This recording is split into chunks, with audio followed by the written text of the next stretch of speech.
Hello, my name's Richard, and this is We're Not Wizards. Tonight's show is a work in progress show, and the title of the show is going to be called Let's Go Off Script for One Last Job. Now, I know why it's called that, and you will know why it's called that, because joining me tonight is a gentleman by the name of Brian Cronin. So, good evening, Brian. Good evening. Good afternoon for me, but good evening to you. Yeah, because you're in California.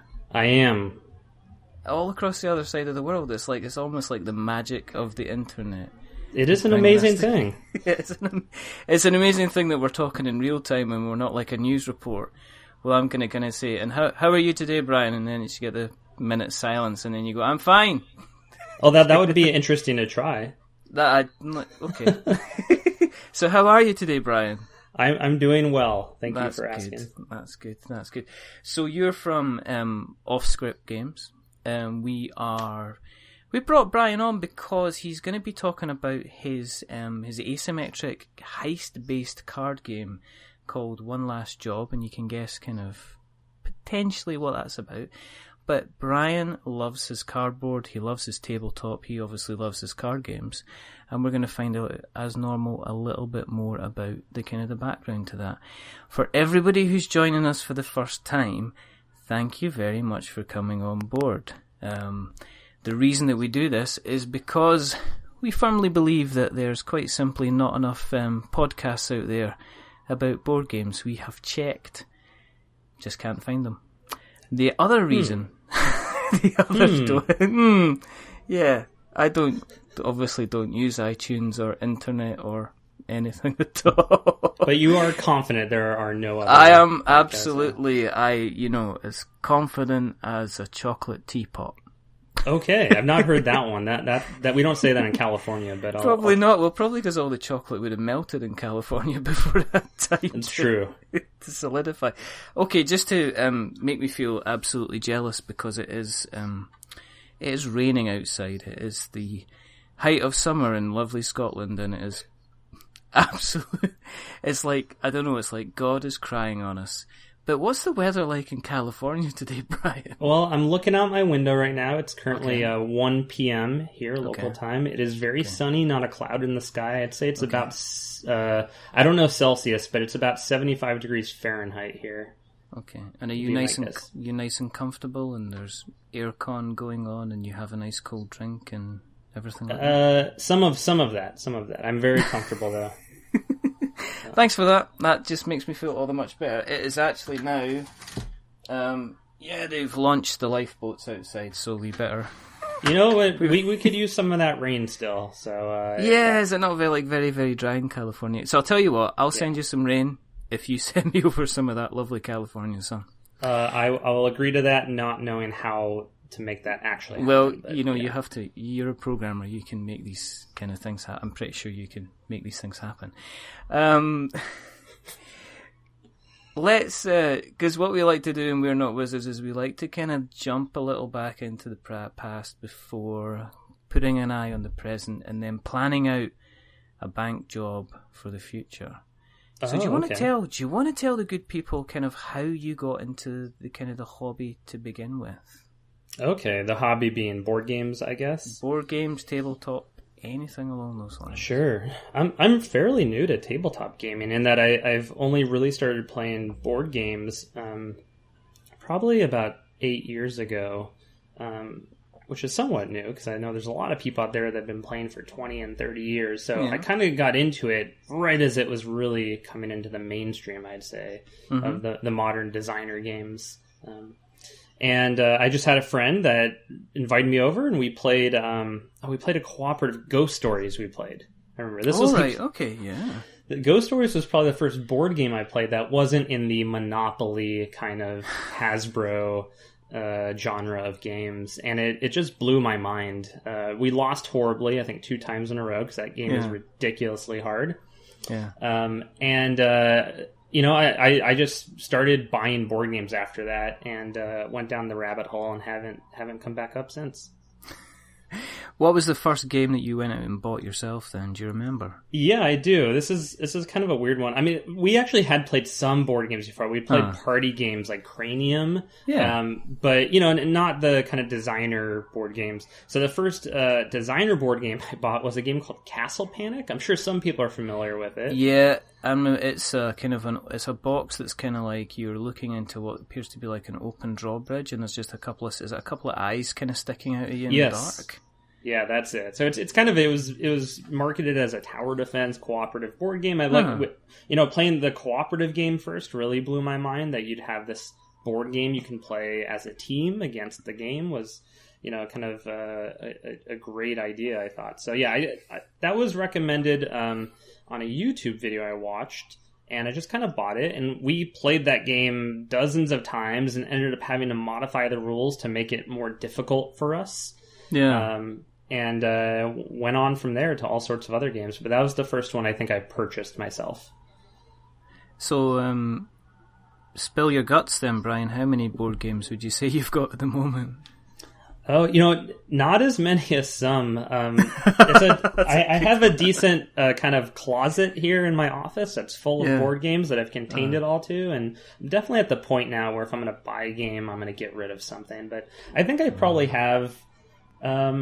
I'd say about 30 to 40 games that I kind of, really value and really I'm always looking to play. And then I probably have another 10 to 20 that are kind of I need to get rid of and clean out.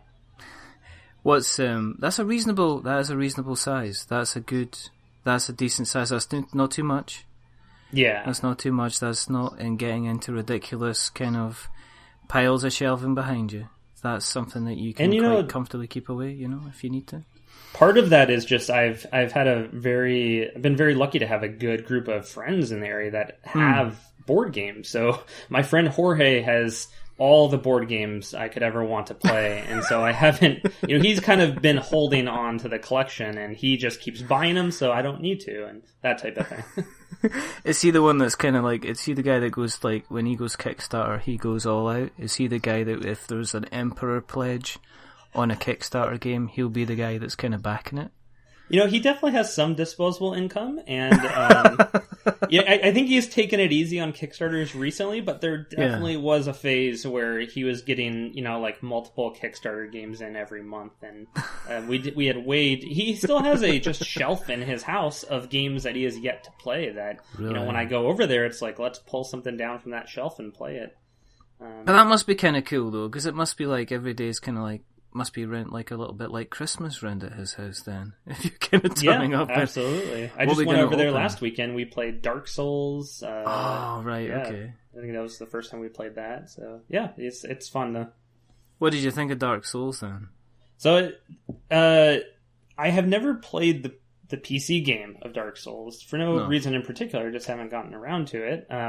But my understanding of it is like you kind of die a lot. You play through the same area and level up your character until you get through that area. That's kind of my understanding of how Dark Souls works as a game system. So going into the board game, I kind of had that mindset, and it's a cooperative game. It's a little bit of rules that you have to pick up on. Like we did a half an hour, probably just understanding what's going on. Then we started playing, and I thought it encompassed the PC game. Encompassed? I don't know if that's the right word. No, that's right. No. Yeah. It felt like the PC game, as I understand it, in that we kind of it's all about just like grinding through the same area, but you start to understand the patterns of the characters. Your strategy starts to solidify. So we kind of we'd take our first encounter was maybe 20 minutes, and then we went through that same encounter a couple more times, and by the end of it, we were just like almost fast forwarding through it. We just knew what to do, and our characters were so leveled up that we were able to. So it was it felt like really close to what I imagine the PC game is like to play, which is always cool, and you have a board game that is trying to capture that feeling. Yeah, there's a podcast I listen to and I've been listening to for a number of years called Bonfireside Chat. One of the hosts has been on the show, Gary. So hello, Gary, and hello to Cole as well, but he's not been on. But they have this thing about knowledge compressing space. So it's the ability that once you know how an area is it works in Dark Souls, something that would normally take you kind of like 2 hours will take you kind of like 5 minutes. And I think they managed to kind of get that working in the board game, and the fact that the first time you go into a room and fight somebody, you'll be like, it will take you a long time and you'll battle through, but by the time you've done it for the third or fourth time, you've kind of powered yourself up that you are just kind of powering through the room itself. Yeah, I think that's a good way to put it. And also we did one of the boss fights before we had to stop playing, and we lost a boss fight the first time, wasn't even close. And then I started to realize what we need to do here is we need to understand the pattern, because it's a very specific pattern the enemy fights at, like a boss battle in a video game. We need to figure out the pattern, we need to figure out how to exploit it. So we ended up getting this magical spell that allows me to push an enemy back. And through the power of push, and through Jorge, he had kind of a poison ability. We're able to combo those and manage our stamina, right, to just sort of push the boss back, poison them, wait a little bit, and that was kind of the pattern we figured out. It felt like we were cheating. It felt like we exploited kind of a bug in the game, but it wasn't. It was all intentional, and it felt like a boss battle in a video game. It was really cool. Yeah, I think that's one of the rules, isn't it? I mean, if they allow anything in a video game, then nowadays, unless it's an obvious kind of glitch, it's kind of anything's kind of fair game. I think that's what's said again, is something that's said about Dark Souls. It's like, if you can cheese a boss by hitting him with arrows repeatedly, then yes, you're meant to be able to do that. It's not like cheating per se. Absolutely. It's kind of like using the mechanics of the game to kind of get through itself. Have you, I mean, apart from Dark Souls, anything else you've been playing at the moment? I'm definitely so I don't have a huge board game collection. This is partly due to my pattern of play, which is I end up going really deep into a particular game for sometimes years at a time. Okay. And that's kind of where I invest a lot of my time. So for the past few years, it's been NetRunner has been kind of my game of choice. Really? Yeah. So I still put a lot of time into that game, and I'm just very much about honing skill and going deep into a game. So that's where I still put the majority of my board game, tabletop gaming time into. Have you completed your collection of NetRunner? I mean, do you have binders and folders and? So I started playing the year it came out. I started playing in late 2012 when it was released. It was the first card game I played. I played more than a game of Magic before, So that was another just mind expanding moment where I kind of just intuitively understood this game system is amazing, and there's infinite possibilities here, and there's more cards coming out all the time. So yeah, I do have a full collection. I have kind of 3 boxes, box-sized boxes full of cards with all organized, and I have a bunch of promos and all that kind of stuff. But that's kind of my main obsession. Do you have kind of Brian's winning set? I mean, have you changed kind of the tactics as you've been playing it? I mean, do you have to end up kind of changing your tactics as they release the new packs of cards, or have you got a firm favorite that you always kind of stick to? I mean, I think both are true. It's a living card game, so they're constantly releasing new cards about once a month, and that inevitably shifts the meta and shifts what you have to play to compete. And I do tend to be a more competitive player. I do play kind of so-called fun stuff occasionally at our less competitive meetups, but I do always tend to, if I don't win, I kind of want to play the competitive stuff and start winning again is sort of what I end up doing. So I tend to play the runner faction I play the most is probably Anarch. They're kind of a little more aggro. They're more about destruction. Mm-hmm. Corporation's a little more fluid, but I've always enjoyed NBN as my favorite there. See, what struck me about NetRunner when I first played it was just like yourself. Apart from a couple of games, maybe a Pokemon, it was the first kind of proper card game. It was how completely asymmetrical it was. Yeah, that's fascinating to me. To the point of the fact that you were actually doing completely different things even though you were playing the same game. And it just completely blew my mind because you were sitting across from somebody who had a deck of cards that had the same kind of artwork on it, had the same kind of numbers on their cards and stuff like that, but the game that they were playing was completely different, and there was no way that you could even... It made it very, very difficult to anticipate potentially what somebody was doing, and at the moment that just completely blew my mind, and also the fact that you were actually scoring cards to win. You weren't just wiping things out. You weren't just defeating people. Like, you were actually saying, right, I'm going to need to do this. You were kind of upgrading cards to score. You know, all that entire kind of I think meta. I think it's probably worth quickly describing what the game's about. I mean, it's a popular game. Probably most of your listeners know it, but just in case. Let's do this, because one of the things everybody, we say this again and again and again. We're all for accessibility into the hobby, and people will have heard of NetRunner, but NetRunner, as you say, it's been going 5 years now. So for people who have seen NetRunner, and they'll probably see it everywhere because it does sell everywhere, how would you best describe kind of NetRunner itself? Yeah, well, there's kind of two ways to describe it. The first is that it's narratively what's going on. It's a hacking game sometime in the future. I think it's roughly 200 years in the future. There's megacorps, and they are megacorps. They have like business interests, and they're both evil and they're both good at the same time. It's a kind of very gray setting. And then you have what they call runners, which are hackers. And hackers are motivated by different things. Some of them want money. Some of them want just the intrinsic knowledge and skill of learning and hacking, and just that there's no money behind it. They just want to learn and know. And then some of them want to bring down the system that they view as oppressive. So they're the anarchs. And then the corporations represent different, like one of them is an information, almost like a Fox news company. One of them makes robots that are like the labor force of the future. They have different kind of business interests, and some of them are more aggressive. Some of them are a little bit more insidious in the way they attack the runner. So that's kind of the narrative structure. The game itself has some really interesting properties. As you said, it's asymmetric, so it's a two-player game. One side is the megacorp, the other side is the runner. The megacorp is playing hidden cards, so all the cards they play onto the table are face down to start, and then they get what they say rezzed. They get flipped face up at certain points in the game, depending on all sorts of conditions. That's one really interesting property. The runner's all face up, the corp is all face down.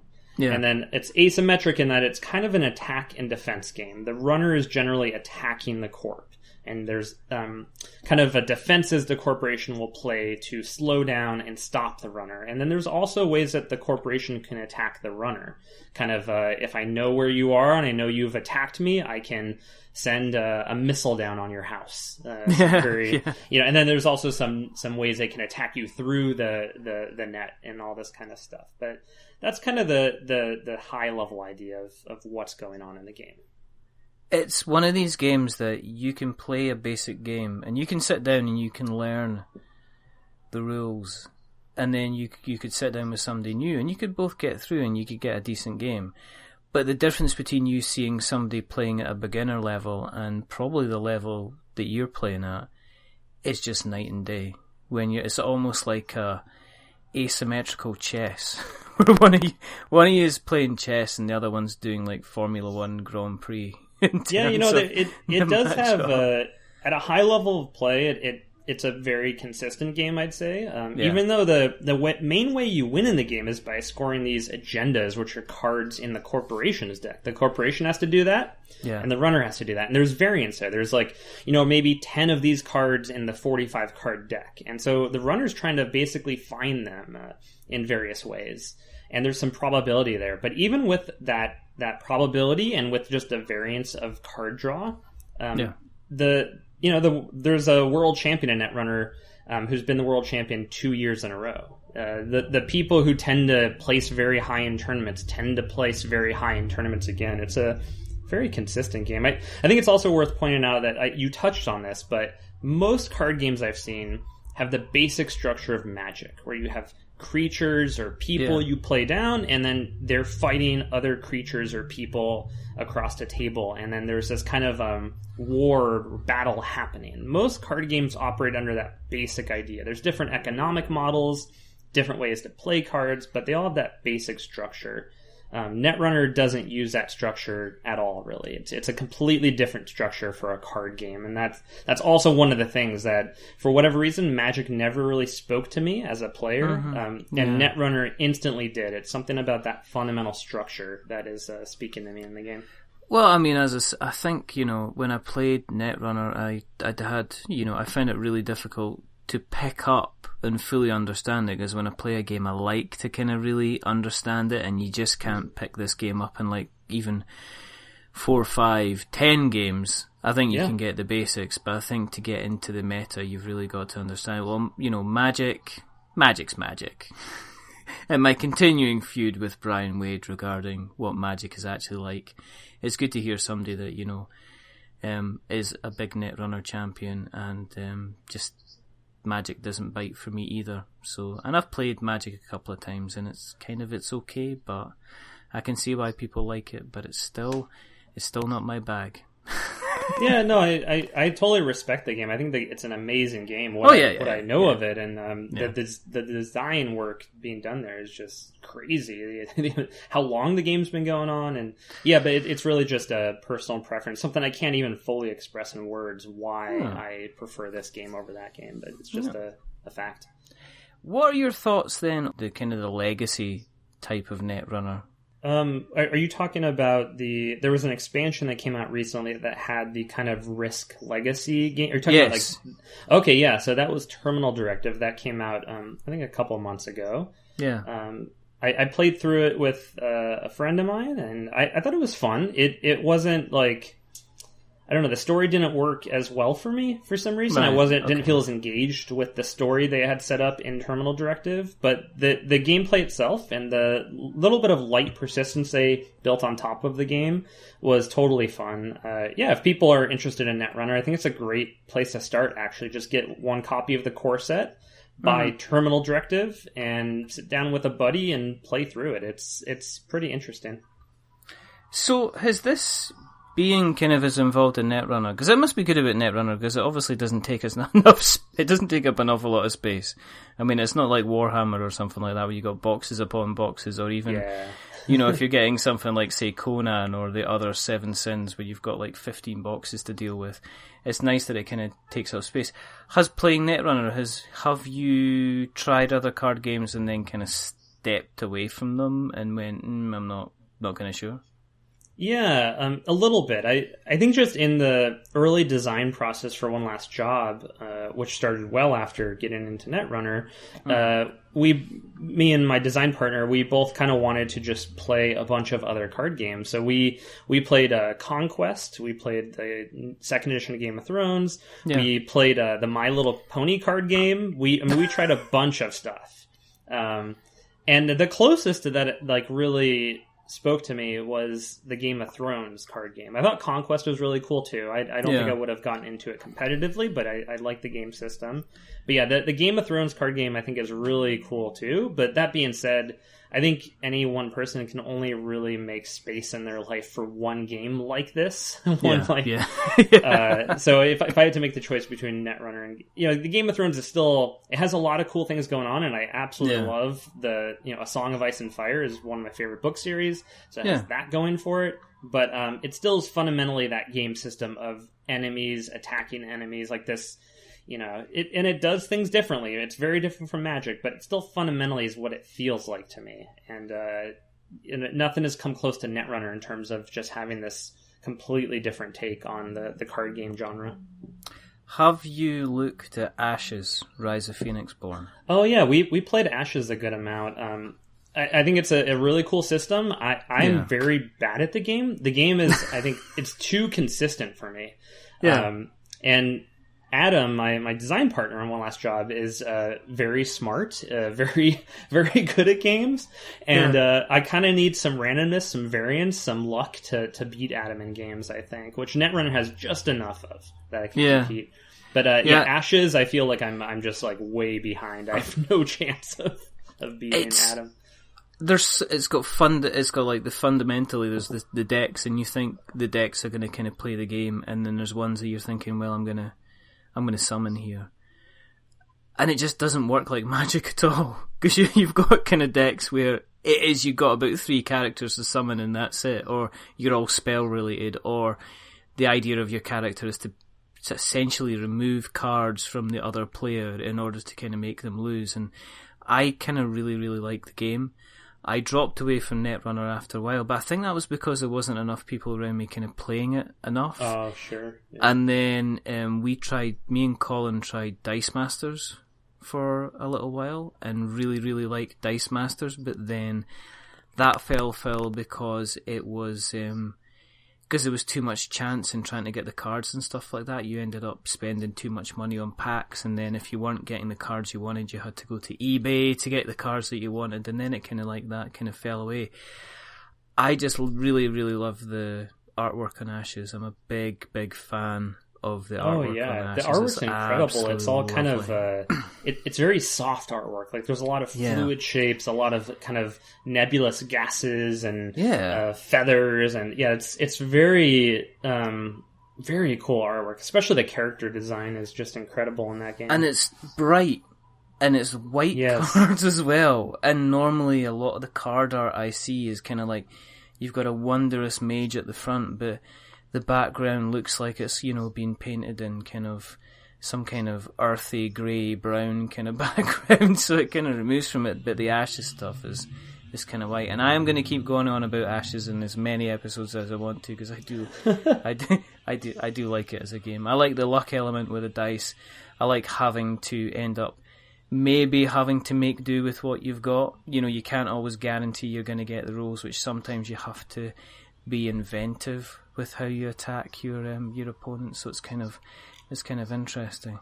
So you're playing NetRunner, and when does it kind of click go from you thinking let's play NetRunner to I'm starting to think about maybe doing something myself? How did that transition kind of happen?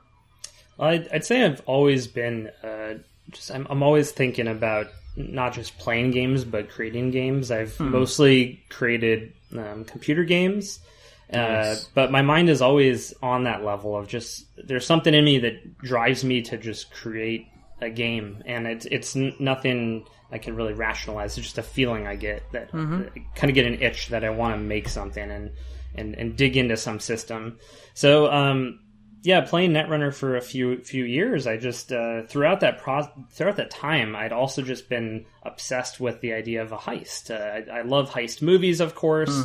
I've read some books about various real life heists, and just been always engaged with that. So I attempted a computer game heist, and I did a different sort of more traditional board game, cooperative heist game that I did just for fun on the side. And I realized I really wanted to explore the genre of a heist in a card game, which, there's been heist card games, but I don't know of one that's been in the sort of like collectible or living card game space. No. Yeah. So I was really intrigued by that idea. I wanted to not necessarily copy NetRunner, but in the same way that like what Ashes does to Magic, is it takes like a basic game system and expands it out in a very different direction, but you still see the roots of Magic there. Yeah, absolutely. Doing it in a very different way.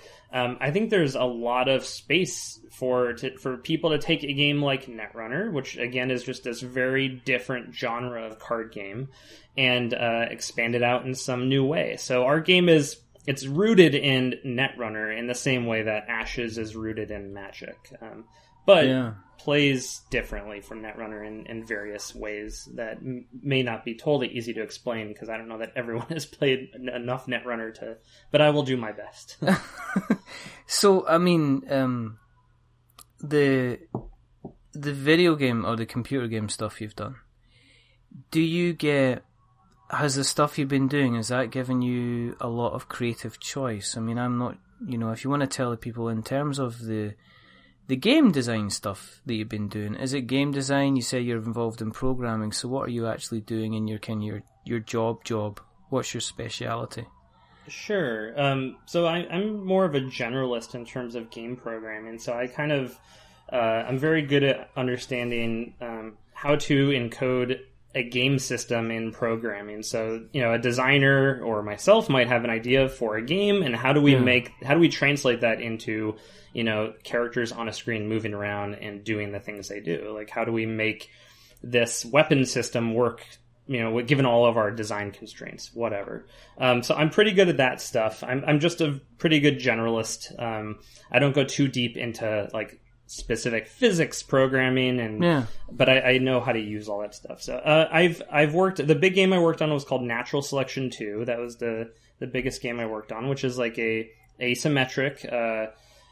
It's a team game, 2 teams. One is an aliens, one is Marines, and it's this weird hybrid of a first-person shooter and a real-time strategy game. So I was the lead programmer on that. So I kind of led the programming team, and especially as we got close to release, coordinating with our playtesting team and getting bugs fixed and getting the game optimized and coordinating all the different programmers on that.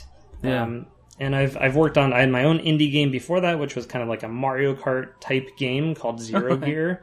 All right, okay. Yeah, so that was a fun one. It had some pretty, I'd say, fundamental flaws with the technology. We were trying to synchronize a full physics simulation over the internet, which is pretty much an unsolved problem. There's a lot of like hacks people have to make that work, but it's kind of a fundamental problem with the nature of space and time that no one's really been able to solve.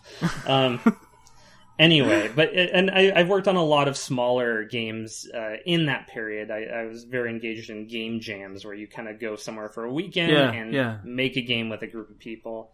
Yeah. I kind of lost track of what your original question was, but it doesn't matter. There is no questions, Brian. There's just conversation, as I say. I have no questions. My notes so far are your 2 websites. Oh, sure. That's as far as we go. When I listen back, I'll potentially take out anything that makes me sound stupid, which, as I normally joke to people, that means you'll end up with just an entire episode of just Brian talking to himself, people. Well, I'd appreciate if you edit out my stupid things as well, but that No. No, they are what makes you. As I would say. I think you asked about heist games in there. Maybe I could comment on that a little bit. I mean, there isn't anyway. There isn't, is there? I mean, it's funny enough because I've seen a lot of heist games on the indie kind of video game type scene. There's a lot of sneaking around. You have got, I'm trying to think, you have got something like Burgle Brothers, which is your 3-dimensional kind of tower game, but that's tile laying and stuff like that. But I don't think I've heard of a collectible card game ever being surrounded by... I'm willing, obviously, to be corrected by the internet, which will obviously happen. Yeah, no, and I honestly don't know. There might be, and I even if this was the first game like this, it's not even that interesting to me. It's more Burgle Brothers is a great example. I actually just played that on Sunday or Saturday. Oh, okay. I played it once before, and it's a fantastic game. It's it's not a card game. It's like you have these little meeples on a board. You move them around. You sneak around, and it has this great mechanic of picking a vault or finding the combination code of a vault, which I think is just so fantastic. It's probably my favorite part of that game. Just the way it works mechanically, it matches what you're doing. It's just perfectly in sync, and so that's a fantastic game. But like what is different from that versus a collectible style card game is you're gonna build out your deck of cards before you play a game of One Last Job, and in my mind that's kind of the point in the heist movie where they're putting together their crew. We need the grease man, we need the acrobat, there's all these characters they need. So I imagine when you're building your deck of One Last Job, you're kind of you're playing through those scenes in those movies of recruiting the various people and trying to find the perfect crew to pull off this job. When Ocean's 11. Yeah, we're very inspired by Ocean's 11, I'd say. We have an entire faction in the game that is basically Ocean's 11 crew. You've got it on your YouTube video. You've got a little thing popping up. I watched it earlier on today, and it says inspired by, and then you've got the little Ocean's 11 kind of, I think, the artwork for the movie. Definitely. That's kind of cool. But, I mean, was it exciting to kind of look around and go, well, listen, nobody's kind of really done this, so how long did it take from you to go from kind of like actually thinking about it to having physical cards kind of sitting in front of you that you could start prototyping and playing around with? I'd say no time at all. I don't really put a lot of thought into. That sounds funny. I don't put a lot of thought into stuff, but no. So I think just let it go.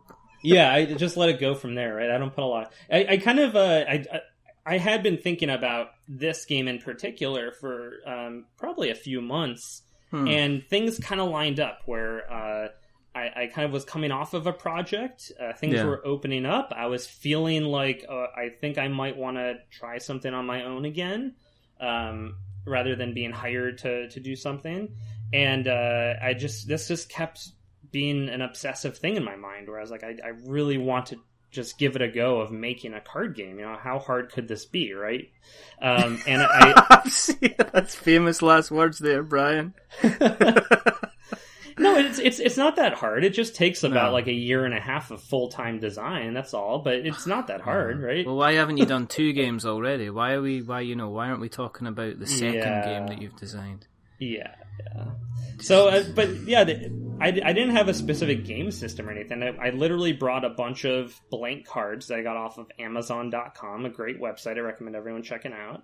And I brought them to the coffee shop with my friend Adam. And we wrote with pens on the cards and said, what if there's a card, like, what does a getaway card do? And we just started messing around with cards on that level. There wasn't a game system, but we're just throwing the cards down on the table and moving them around and seeing what it felt like. And it just came up from there. Did it just kind of naturally start to click together? Did you think, okay, well, these guys need roles, and this guy needs this, and we need to overcome, what kind of thing are they going to come up against in a heist movie, and what kind of special skills are they going to need, and then what kind of equipment, and are there going to be some kind of surprises and stuff like that? Is that kind of how it did?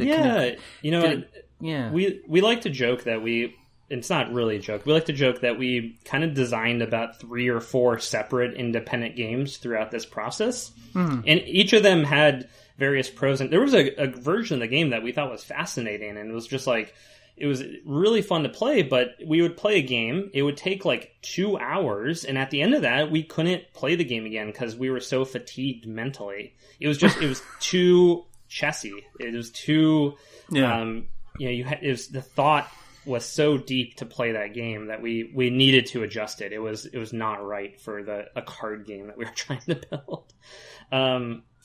So yeah, we went through many different iterations of the game, and some of them are just completely different games. I'd say my biggest, the thing I would change from the start, if I had to go back, was not getting so mechanical at the start. We went mechanical really quick, where we just started trying to figure out systems and mechanics to make those systems work.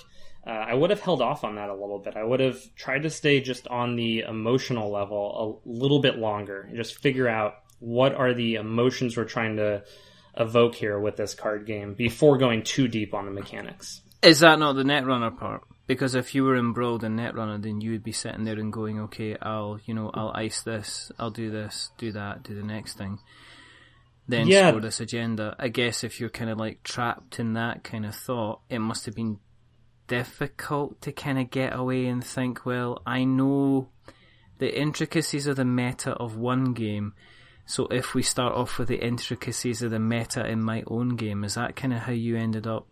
Did you end up having? You said you kind of ended up having to break away, or you would have broken away from that a lot quicker. Yeah, that's a really good point. I don't know if I'd even thought of it in those terms, but that's maybe we kind of latched on to NetRunner too quickly. We knew we wanted to get the game to feel more like NetRunner than it felt like a traditional card game. We knew that. Yeah. But we may have latched onto NetRunner mechanics too early, just in terms of how we structured the defense and how we structured the attack. And we tried to subvert it originally. We thought of the crew as like having this position of defending the heist, sort of like they're trying to pull off this heist, and the other player, which originally was just like the police, was trying to disrupt that. And we thought that was a cool subversion of the basic idea of attack and defense, which should have been the other way. But I'm not sure if that was really justified, or if we were just trying to like subvert the expectations, or just to surprise ourselves even. Yeah, just be different for the sake of being different. Yeah, we may have been doing that early. Yeah, like after Reservoir Dogs came out, you probably got so many other kind of copycat kind of films, not copycat heist films, but just films restructuring how they did their film in order to kind of like jump on the kind of the bandwagon side of things. How does it play? I'm sitting across from you. I have got my, it's asymmetrical. So you have got you've got a place, and your place will have the stuff you can steal. How does it kind of lay out? What can people expect when they're going to jump in and maybe have a round of like one last job? Sure. Yeah, the basic structure, there's in the middle of the table, there will be 3 locations. The game starts with 1 location in play, and it kind of grows out to 3. So there's just 3 kind of shared cards in the middle of the table that represent locations. The game will ship with 3 different heists. So one of them, for example, is like this mansion party. This is the society faction, which is like the secret society. They're hosting this party of all the bigwigs, the politicians, the business interests coming together for some nebulous, maybe, reason. And the crew there's a vault in the mansion they're trying to get to. And then there's a kind of a train heist. And there's also a casino job that the mob faction is kind of in the casino. And so that's kind of the structure of the game, is the players are competing over these locations to resolve the plot of that scene in their favor. It's kind of the way we structure it. So do they just pick a location to begin with, and then they decide that's the one they're gonna go for? It's randomized, so there's kind of 10 cards that represent these locations. They have slightly different properties, just on like how well defended they are, and there's a few different types of defenses, so there's just some numbers on there that are different for the most part. There's also like some locations are private, some are public, and that has influence in the game over how safe it is for the crew to hang out in that location. And so those are randomized, and we call them the powers that be. So that's like the mob or the secret society or this megalomaniac character that we have.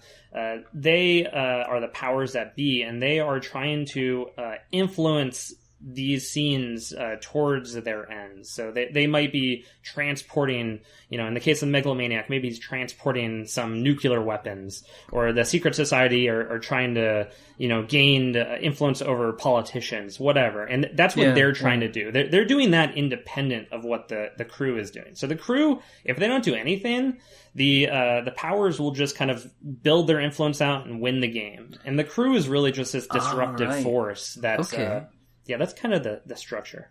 That makes it interesting, because you're not just going in and saying they've got jewels, steal the jewels. It's almost a case of, if you don't do anything at all, then I'm kind of going to win this, because I get to basically fulfill whatever kind of my devious scheme is going to be. So you're not necessarily robbing good folks. You might be necessarily robbing the bad guys in order to stop them from doing stuff. In some cases, yeah. And that again kind of depends on. We're trying to not be explicit in the storytelling of that. So in some cases, the crew is just there's something in the vault they want that's valuable, that's worth money. In other cases, maybe the government hired this crew to go try and steal these nuclear weapons before they before they get to their destination. That stuff, a lot of that we're trying to keep more open, and the cards and the play, we hope, will tell that story without us having to explicitly state this. Okay. Are you going for a very, very serious tone to it? Is it kind of a slightly light mood? I mean, is this a game that you could have essentially the kind of the comedy London Cockney geezer? You know what I mean? You know what I mean? Yeah, I want to be all over the spectrum. I want to have some elements that are dark and, and not very pleasant. And then I want to have others that are just totally silly. Like, we have an entire faction of the game that is the street gangs. And this is kind of inspired by I think it was a 70s movie called The Warriors. Oh my goodness. Yeah, that's such a good film. Come out to play. Yes. So yeah, it's a fantastic movie. It's about these street gangs in New York City. They each have a theme. One of them is like, we're baseball players, or like one of them is we have roller skates. Yeah. And so they all have their like team flavor. And so we have street gangs, and we have 2 street gangs that are going to ship in the... I shouldn't promise this stuff, because some of this is still fluid, but we have the Flock, which is kind of this zealot group of religious fanatics that are kind of like stealing for God in their mind. And then we have the Cassidy bunch, which are these cowboys. And so they'll go into like a bank on a horse and demand that they're paid. My goodness. Like, they don't fully understand that they're in the modern world. They're kind of cowboys, and they approach problems the way that maybe a person in 1840s would. You're gonna have the London squad then? You're gonna have the Italian job guys? We could, you have to. That would probably be our profession. We have a faction called the Professionals, which are kind of more inspired by Ocean's 11, and so I think it would be good to have. I think a good old London one, a good old get the UK represented. You know what I mean? Yeah, sure. Michael Caine. Yeah, we could have a Michael Caine character. You could have a Michael Caine, and this is when you drop in your Michael Caine impression, Brian. I don't think I'm going to be willing to do that right now. I would need some time to prep. I need to breathe. I need to get your early meant to blow the bloody doze off. That kind of thing.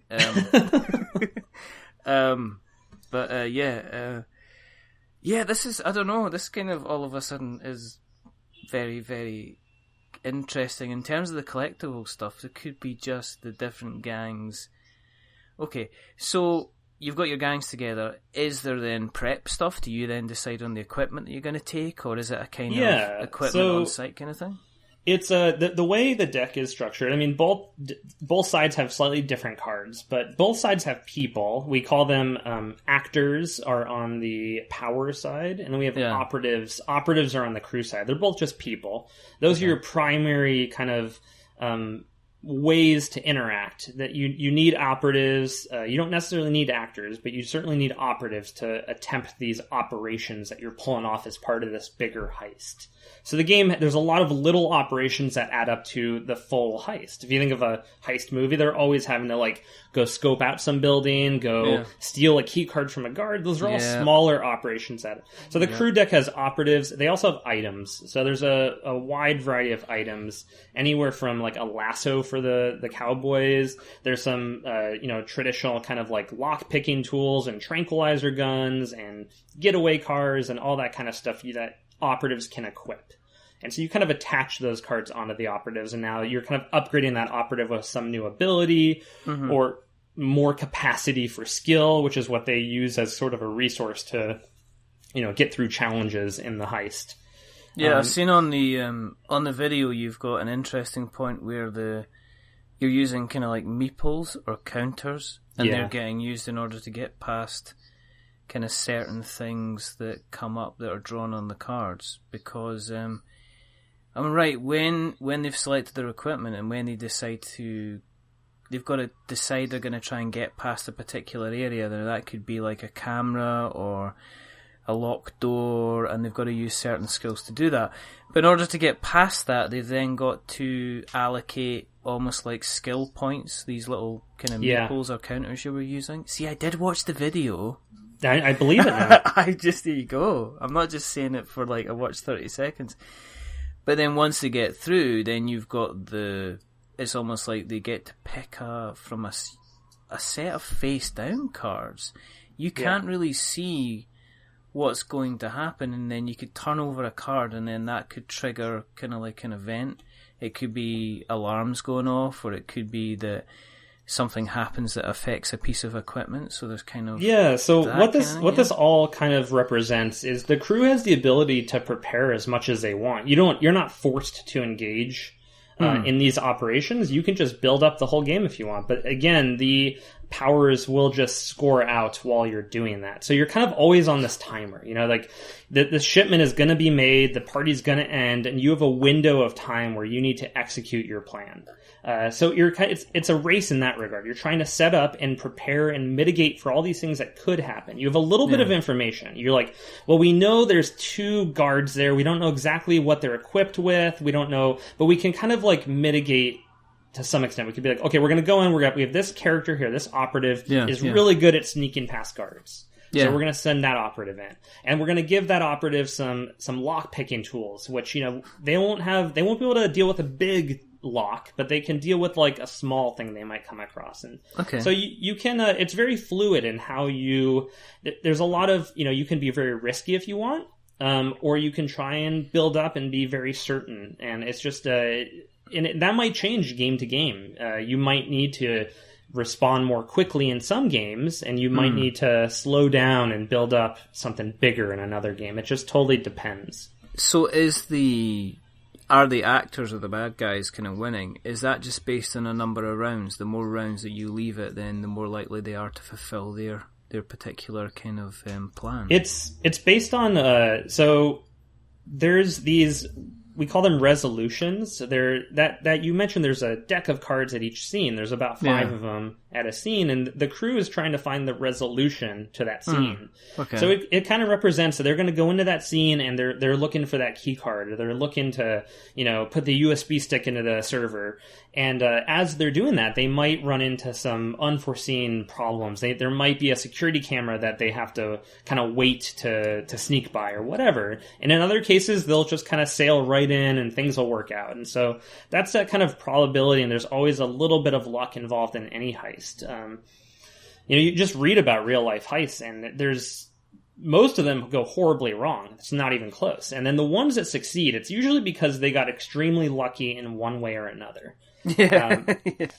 Yeah. At least at any sort of big, beyond just the kind of takeover robbery or whatever, any sort of big orchestrated heist, there's always some bit of luck. And then like when they get caught, it's because they ate a bologna sandwich and threw away half of it, and then that left DNA evidence, which was a real thing that happened. Exactly.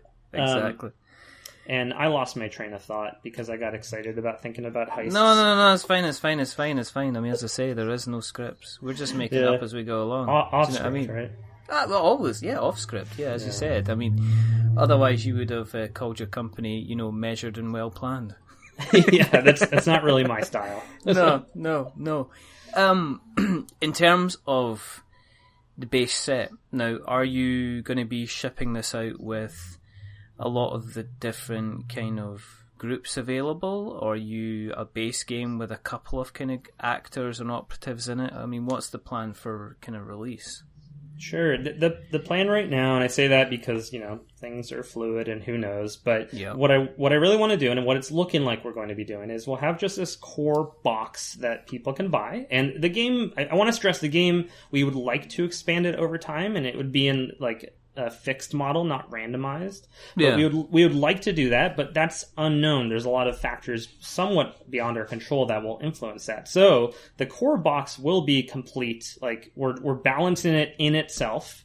We have a lot of cards we'd like to play with that are possible expansion cards. We don't test with those right now. We're trying to make sure the core box is a dynamic, fun game in and of itself and is well balanced. So it will feature 3 factions per side. So there's a total of essentially 6 decks in the box. And there's deck building rules within that lets you change up your decks. But there's 3 factions per side. They each kind of have strengths and weaknesses and core strategies that they employ to win the game. Some are more aggressive. Some are more taxing rather than trying to stop you. There's all different ways to play the game. But that's what we're looking to ship, on Kickstarter. Oh, right, okay. So, that was my next question, is how are you getting these bad boys out to the good people, or these good boys out to the bad people? Unless there's somebody listening who is like really gung-ho to publish a game like this, which I don't know, this is sort of an unusual game. There's not a lot of publishers that are looking to publish card games as far as I've talked to, and certainly not a game that isn't fantasy or sci-fi, which seems to be the most popular. So we're kind of doing this more contemporary game. Unless a publisher magically presents themselves, we are looking at Kickstarter right now to get this produced. And where are you in terms of the Kickstarter? I mean, how far away is the Kickstarter at the moment? That's a good question. So right now my focus is on producing artwork for the campaign. So I have some pieces that I don't know exactly where they're going to fit into the campaign, but I know we need them to demonstrate one of the factions or demonstrate some mechanic of the game or core idea or feeling of the game. So I'm working to produce those pieces of art right now. And I'm also working with a friend of mine on the campaign, which is going a little bit slow, but I'm looking to ramp up the speed on that very soon. Yeah, but the thing with Kickstarter is that if you're going to do it, you really got to do it right. I think if one thing I've learned by speaking to people over the last 18 months, has it really been 18 months we've been doing this now? Is that it's all about, people are going, oh, it's not about the destination, it's about the journey. It's kind of like, I think Kickstarter's becoming a case that you can see somebody that maybe hasn't taken all of their time on their campaign. And it's a difficult thing to do, especially if you're kind of doing it for the first time and resources aren't necessarily kind of abundant forever, if you know what I mean.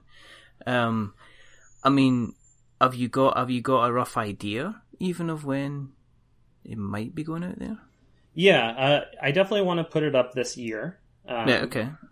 At this point, it's certainly going to be after Gen Con, because I'm not going to put it up during Gen Con. No, that doesn't seem wise. I mean, no. I'm not a big believer that this, you have to put up your Kickstarter on a specific day or a specific time, but I do know releasing during Gen Con would be a bad idea. Yeah. So beyond that, it's sort of as soon as possible, and the as soon as possible part is where it's possible in that it's something that I am really excited about personally. Like, I want to look at the page and just sort of do a mind wipe on myself and try and look at it and see, does this look really compelling to me? So I've decided to slow down on it a little bit. Like, I was really rushing towards it to get it up before Gen Con, which would have had to have been like at the start of this month, basically. I was rushing for that, and I was kind of realizing I'm not going to make it in time, and I'm putting a lot of time into this. So I decided to slow down and put more time into it. Less intense. Like, I'm not going to be spending 60, 70 hours a week on it. But I'm going to just have a longer period of time that I put into it to try and make sure the quality is where I want it to be. Yeah, there's no point in kicking your own ass over something like this. I mean, at the end of the day, most people will do something along the lines of Kickstarter probably a total of no times at all during their life. So, I mean, if you're going to do something like this, it might as well, when you're kind of, I guess, when you're ready to give you kind of your full kind of commitment. Have you thought about pricing and stuff like that then, or is that still something you're working out?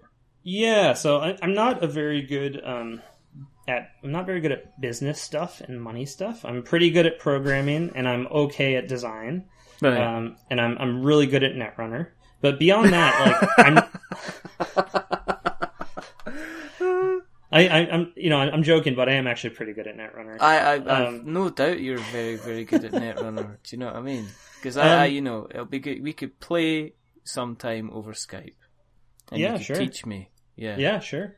There's a good online platform for it too. But I have gone as far as I have a spreadsheet I've made, and I've put estimates in there and I filled in some of those estimates. Like, I've got manufacturer estimates that I've put in, and I'm trying to factor in all the details like taxes and whatnot. And so I am really worried about that. I've heard enough horror stories of not considering the box size on a UPS shipment or whatever, that I'm really paranoid about that stuff, and I'm trying very hard to be diligent and be good at business on that level and just make sure that our estimates are accurate. And to answer your original question, I'm trying to find, I want the price point to be around $30 is what I'm looking at, because I think a card game of this level usually goes for about that amount. And I want to put enough into the box to justify that amount.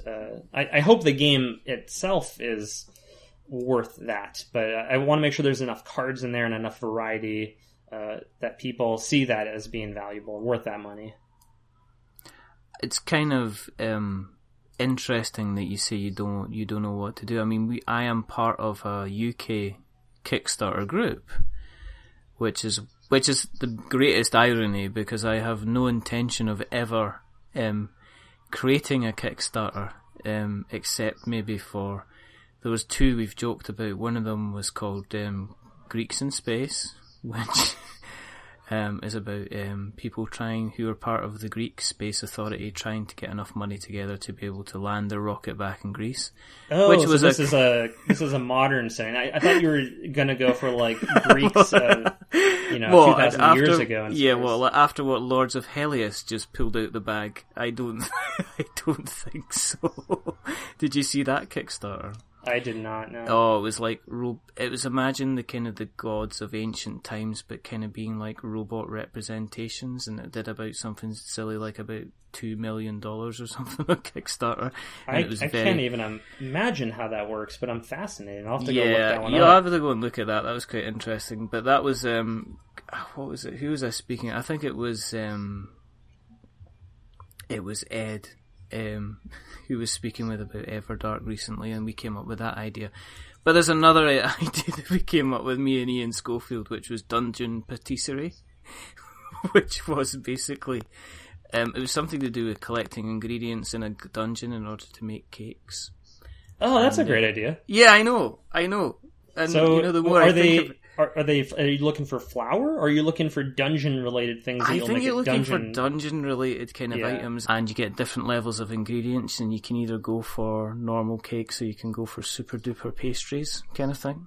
There's infinite possibilities here. I think you're on this. I know, and I've just spilt my guts to everybody that's listening. So that's someone's definitely going to see this idea. That's going to be out on Kickstarter by the end of the month. You can just guarantee. But no, I mean, as I say, no intention of the irony is I've no intention of making a Kickstarter, but we kind of hang around the UK Kickstarter group because there's a lot of good people there, and we have got a lot of guests from there as well, who have come on and spoken about their games, and there is a lot of help out there as well. So I don't know if there's probably a California Kickstarter There's group. a general Facebook group, I forget what it's called, just on Kickstarter help that I'm a part of. I'm not too good at Facebook, but I try and keep my eye on that. And I have a really good local community here. I'm in the Bay Area near San Francisco, and we have a really good, just like board game designer community, and we're always trying to support each other. And there's plenty of people that will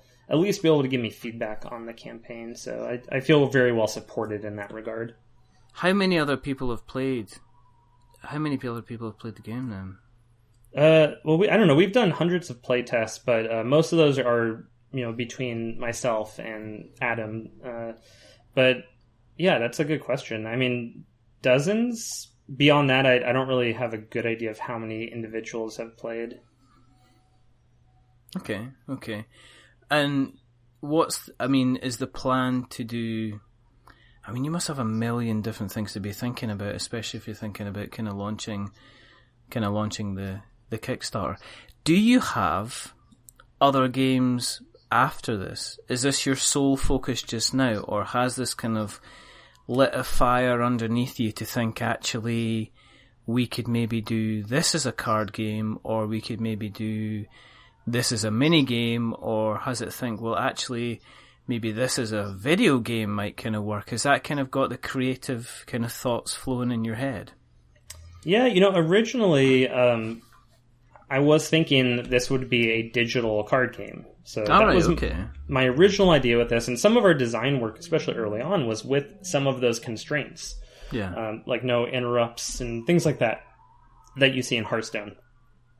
And part of that also is just being a game programmer, and Adam is he's done a lot of back-end programming, server-side programming, and we even worked on. We had a somewhat functioning prototype of it early on, and at some point we just decided instead of investing a lot more time into a digital card game, which is pretty intensive to make, we would do a Kickstarter and use that to sort of gauge the market. And from there, it's turned much more into its own thing. I would still like to do a digital card game version of this eventually, but that's very much... That's well down the line. I think if this is super successful, as I hope it is, and then we do some expansions for it, that's at that point I would consider those ideas again. But to go back to your original question, I think if I didn't constrain myself, I would be working on a new game every day. It's just kind of I get really excited about some I don't know, I'll just see something on the streets, though, that will inspire me in some way. Like, that cat just made a really cool jump off that roof onto that tree. And, now I want to make a game about cats jumping on trees or something.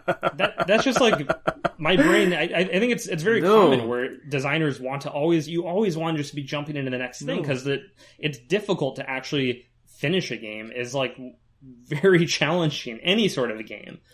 Even if that just means finishing it and putting it up on the internet as a print and play. Getting to that point is way more difficult than starting a new project. So I'm always suppressing myself and stopping myself from working on some new project in the interest of actually finishing this game.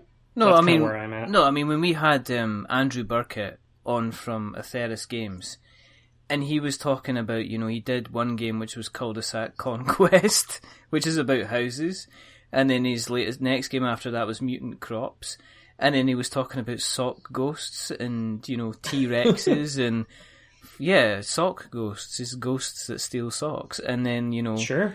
And a game based around falling asleep at work. So, it's like a case of, is there any other games that have been falling asleep at work? And it's like, no, and it's like kind of, make it.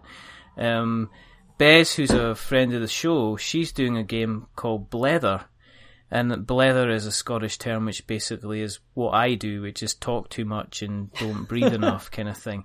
But the game is basically, here's a selection of words and phrases, and you're meant to just construct an entire sentence as long as you possibly can without taking a break, and thus scoring points for how long you go on for. I believe it's something along those lines. So any idea is a kind of a good idea. I mean, Ian Schofield that we had on that I mentioned earlier, his game is about orcs going into the dungeon and smashing each other up for orc teeth in order to win the game.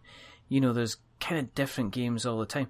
I think it's strange because we are in a golden age where we're reaching the you see with video games where you'll go on, like, say, the PlayStation Store or Steam, and there's thousands of games out there, and I think we're approaching that critical mass with board games where just another dungeon crawler isn't maybe going to cut it anymore. That even, Simon, Cool Mini or Not's latest project, Rising Sun, had the miniature side of it, but it also had to have a diplomacy side of it to make it stand out from the crowd kind of thing. So that's kind of always kind of interesting. Sure. And in a somewhat, I'd say, unique setting as well. Like, it's like feudal Japan, I think. Yeah. Did have fantasy. I didn't actually pledge that one myself, but it just looking at it, it looked very different and fresh.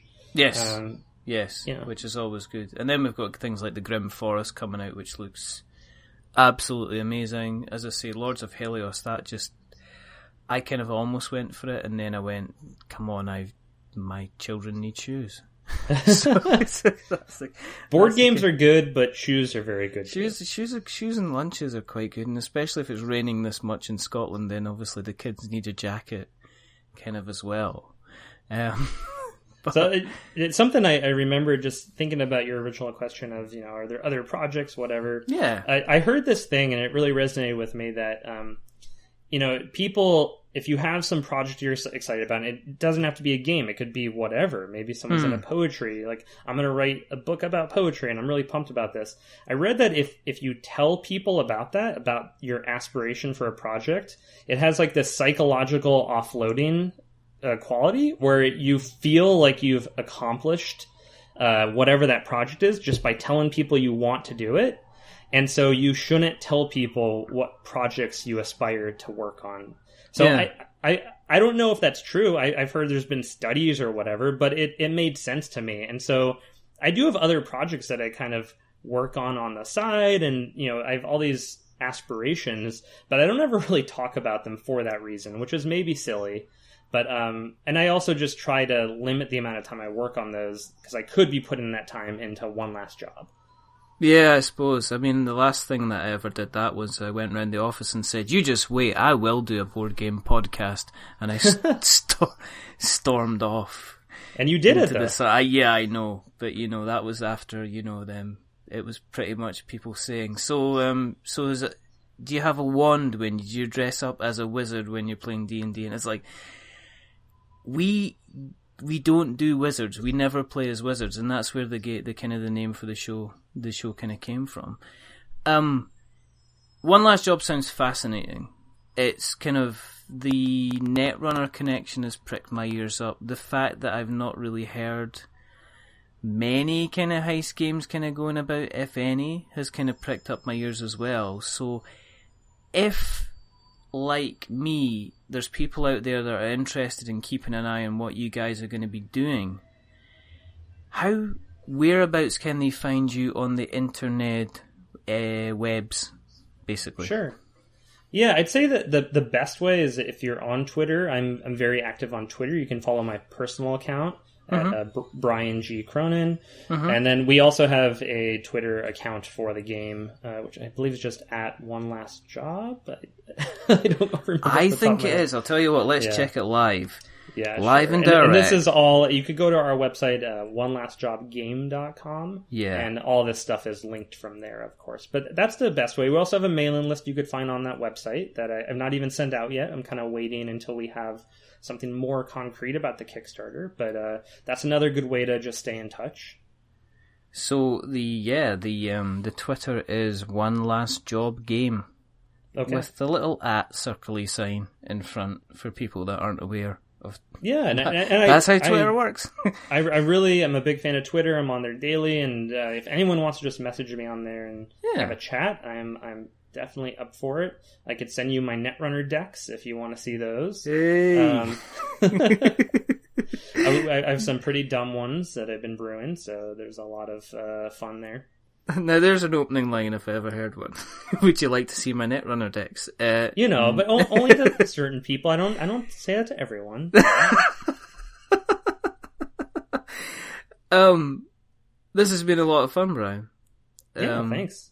Of course, if people want to keep an eye on what we are doing, and this is show number 76. I don't know how we got here, but somehow we did. We would have been normally retiring if we were actually 76 years old. But if you do want to keep a track on what we're up to, go to Google and search for We're Not Wizards. You will find us on Instagram, you will find us on Facebook, you will find us on Twitter, you will find us on Pinterest now of all places, because apparently pictures are good. You will find us on YouTube if you search for We're Not Wizards Tabletop Podcast. You will find us on iTunes, Stitcher, Acast, Podknife, all these good places. If you have listened tonight and you've liked what you heard, please jump over to Apple Podcasts, because that is what they are called, and leave us a review. Now remember, as we say, don't give us a 10, because that will make us kind of really, really big-headed. But don't give us a 0 or a 1, because that will make us cry. Kind of give us a 5, which is kind of average, and we are kind of decidedly average. But one person who has not been average at all is Mr. Brian Cronin. Listen, again, this has been very educational for me. I must say I'm very, very interested to see what happens with not only One Last Job, but also to see what happens with off-script games as well. I can only thank you again for coming on and chatting to us and telling us about the game, and keep an eye out for what, as I say, as soon as we hear, we'll get some news out there when we hear some more about the release dates and stuff like that, Brian. I appreciate it. And maybe not average, maybe a 6 out of 10, 7 out of 10 if you're feeling generous. Yeah. 7 would be great. 7's good. 7 would be fine if they can do that on iTunes. Thanks for having me on. Oh, it's been a pleasure, Brian. As I say, it's good fun. There are only a couple more things to do. Now, the first thing, as always, is to remember that we are many things, but we're not wizards.